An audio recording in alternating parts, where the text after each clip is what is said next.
हे मातीचे ढेग आता दिसून येतात काय, कारण का ह्याच्या आधी हे मातीचे ढेग इथं नव्हते, पण हे देखील मातीचे ढेग का टाकलेत ह्याचा पण खुलासा प्रशासकीय ह्या लोकांनी करायला पाहिजे, अधिकाऱ्यांनी. म्हणजे आरोग्य अधिकारी इथला कुचकामी असं मला म्हणायचं आहे. बघा, या चॅनलच्या माध्यमातून माझा आरोग्य अधिकाऱ्यावर ठाम आरोप आहे. कळलं काय, इथल्या आजूबाजूच्या नागरिकांना या दुर्गंधीचा एवढा घाण वास येतोय, ढासांचा एवढा इथं संभ्रम आहे की ढास, चिलटं, लहान मुलांचा आरोग्याचा प्रश्न निर्माण होतो.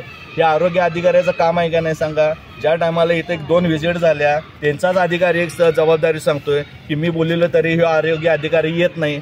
म्हणजे याला वरदास्त कोणाचा आहे, कोण सांगते त्याला तिथं जायचं नाही, तिची जबाबदारी आहे का नाही काय. यापूर्वी देखील निधी मंजूर झाला असं तुम्ही आता पत्रकार परिषदेत सांगितलेलं होतं. आता तुम्ही क्षीरसागर यांच्या माध्यमातून 5 कोटींचा निधी झाला, पण याआधी निधी मंजूर कोणत्या माध्यमातून झाला आणि कसा झाला. हे बघा, हा जो प्रश्न आहे हे मला विचारण्यापेक्षा